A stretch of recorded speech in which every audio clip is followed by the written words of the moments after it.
Well, good morning, BookTube. Bill Ruttenberg here with the Ruttenberg Library.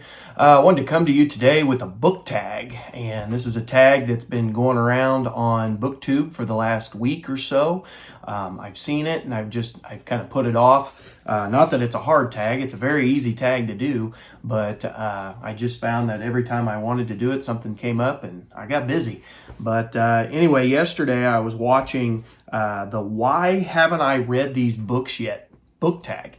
And I saw this on Criminolly's channel. I actually saw it on several channels. He's the one that I saw the last yesterday and kind of convinced me, okay, gotta get this done. I meant to do it yesterday for Tag Tuesday, but I got sidetracked. But anyway, this tag was originally created by Greg at Another Bibliophile Reads, and it was based on a video by Crystal at fiberartsy. And it's just kind of a neat tag to look back at your books and, what have you had sitting on the shelf that you haven't read yet? Why haven't I gotten to those books yet? And so these are five questions and then a tag question. Let's just go ahead and get started. So a classic book. So again, remember the title is Why Haven't I Read These Books Yet? Book tag. So a classic book. So the one that I chose, and maybe I should say this with the thought in mind that these are ones that I hope to get to before the end of 2022, possibly. They're all 5 pretty good sized books, so we'll see. But a classic book that I kind of scratch my head and wonder, why haven't I read that, is The Count of Monte Cristo by Alexandre Dumas. And this is a wonderful book. They made a wonderful movie out of this that I thoroughly enjoyed. And I actually did read an abridged version of this. It was from like Signet Classics or something like that. And I had read that and really, really liked it. But being the literary moron that I was back when I was younger, not that I've gotten away from that too much, but I did not pay attention to the abridged version. So my original version was like about this big, I don't know how many pages, 300 pages, we'll just say that. May have been a little bit more than that. But anyway, I read that, really loved that book. And then I think it was last year, there were some people that started wanting to do a read-along with The Count of Monte Cristo.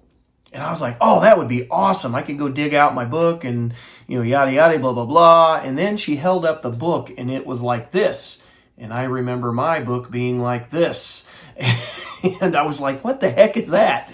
And I got to looking it up and I actually realized that book is a whole lot bigger than the one I read.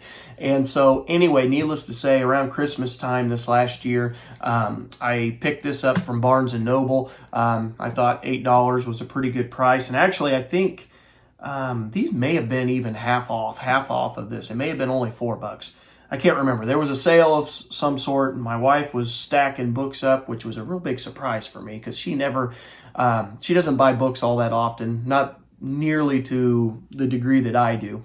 But anyway, we put this on there, and, I scratched my head and asked myself, why hadn't I read that yet? Why hadn't I read the full version yet? So that is one that I would like to get to before the end of the year. All right, so number 2 is a fiction book.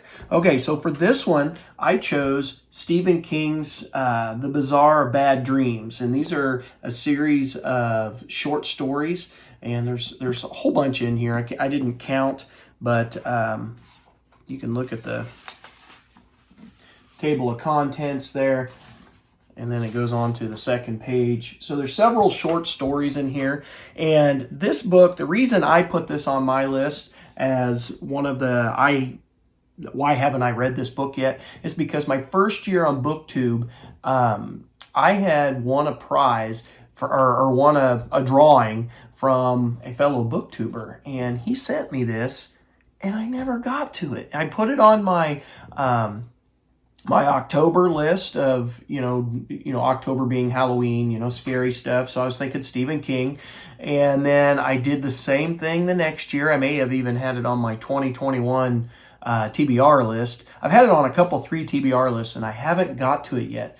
And I don't know why. I just it's always on the back end of the list, I think, is one reason. And so it gets, put on the back burner and then put back on the shelf, dragged out, put back on the shelf. It's one of those cases. But I look forward to reading this. I know Stephen King, for a lot of booktubers, he's a like him or hate him type of writer. I happen to be in the group that likes his writing. Now, I don't always agree with how he finishes off stories and stuff, but generally I like his stuff. I enjoy reading Stephen King.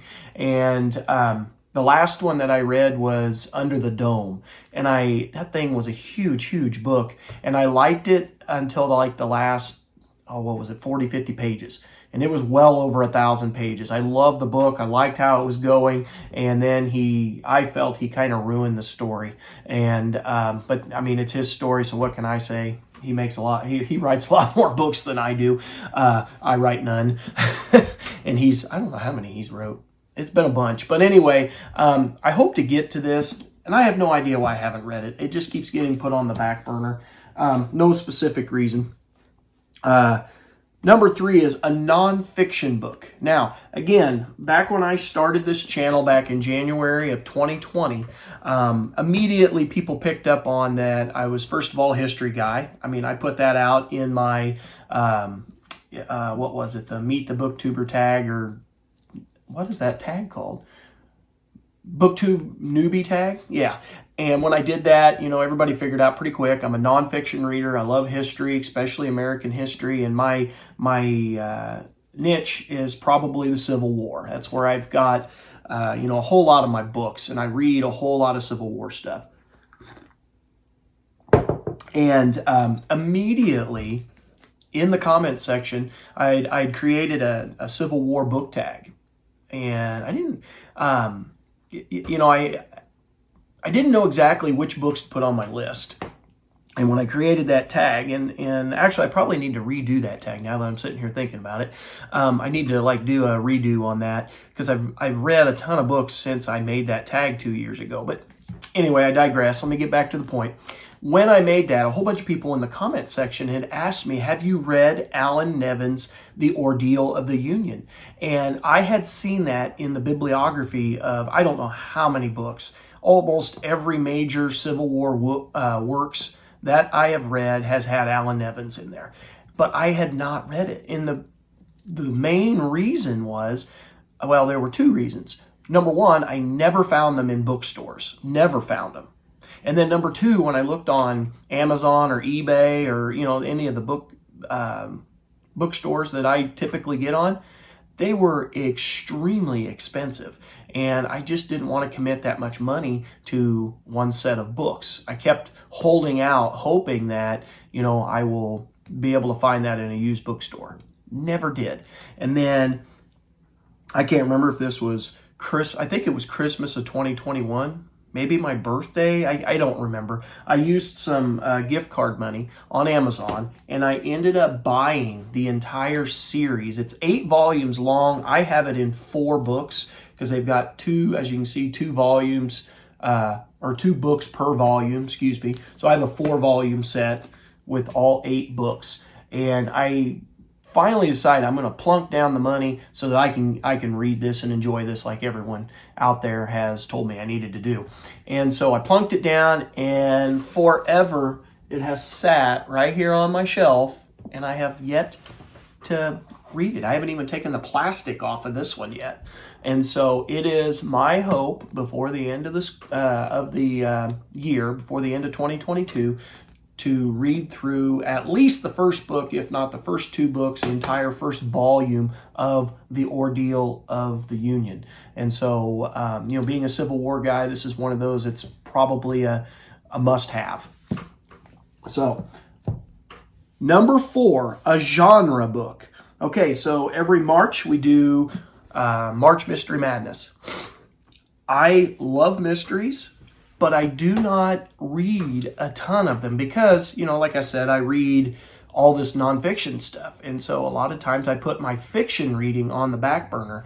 And I know I love watching mystery shows. And so I thought, a couple of years ago after watching watching this over and over with all you booktubers, I thought, I need to kind of get started. So I started with, I was reading Philip R. Craig's mystery series, the Martha's Vineyard mystery series, and then I read Agatha Christie and loved it, and I've read a couple of others. But something that has been sitting on my shelf, and this could probably go for the number 5 also, but I got a different book for that, but I probably picked them up at the same time. But anyway, I had picked up the original illustrated Sherlock Holmes by Arthur Conan Doyle. These are 17 short stories and complete novel from the Strand magazine with all 356 original illustrations by Sidney, is it Paget? I hope that's how you say it. But I've had this sitting on my shelf for I don't know how long. It's one of my, when I started building my book collection, this is one that I found at, wasn't Barnes & Noble. What was the old one that closed? The old bookstore that closed. They had one in St. Joe. Going blank. Yeah, it'll come to me later when it doesn't matter. But anyway, I had bought this on their clearance rack for a couple bucks, and it's been sitting on my shelf forever. And so now that I've really started getting back into reading more fiction and picking up mysteries, I need to tackle this. Why haven't I read this yet? I don't know. I've had it on my shelf. I bet I've had this on my shelf almost 20 years and never read it. So, number 5, last question on the tag here, or the last prompt. The book owned for the longest time but not yet read. Now, again, this could probably go on that list of oldest books that I have not read. If you look at, when I actually started building my collection, I have some from when I was younger, like really young, like middle school, high school, but I'm not going to count those. I'm just looking at kind of the time period when I met my wife, so for the past 20, 21 years. So at about the same time that I picked that up at whatever that bookstore that I cannot remember the name of is, when I picked that up for a couple bucks, I also picked up The Story of the Confederacy by Robert Self Henry. And I picked this up because I was wanting to learn more about the Civil War. It had just started to pique my interest, and I was not teaching it yet, though. And so it got put on the back burner because I was teaching U.S. history from World War I to present. And so this got put on the back burner because it wasn't in my era that I was teaching, which is typically how I read my nonfiction. And so as it got put on the back burner, it just stayed there. I kept building my collection, and I'd, start picking stuff up to read. I'd look at that and, I need to start that, and then not do it. So this is one of the oldest books the book that I've owned the longest. I don't know if it's the longest, but it's one of the longest that I have not read yet. And actually right now I am reading it. I'm about a quarter of the way through it, I think.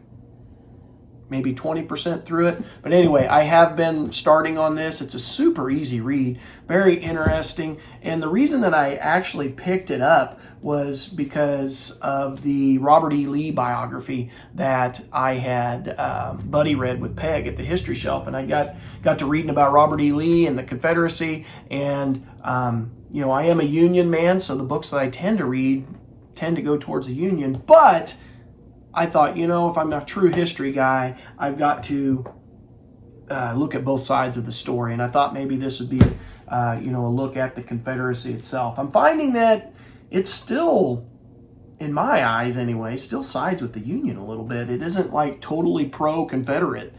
It's more of just a history of the Civil War is what I'm finding. But anyway, I digress.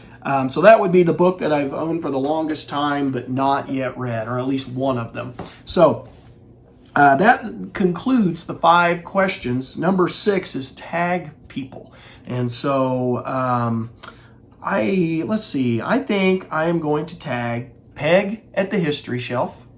I think I'm going to tag, let's see here. I'm trying to remember who hasn't done it, because there are so many people that have done this one. How about I just stick with Peg at the History Shelf? I'm gonna tag her. Peg, I want to see what's on your shelves that's been sitting there for a very long time that you've just put off and you don't know why you haven't read it yet. So BookTube, with that being said, anybody who has not done this tag, feel free to do it. It's super easy tag, kind of fun to look at your books and get you maybe digging through your long-term TBR and start bumping things up the line so that you get them read.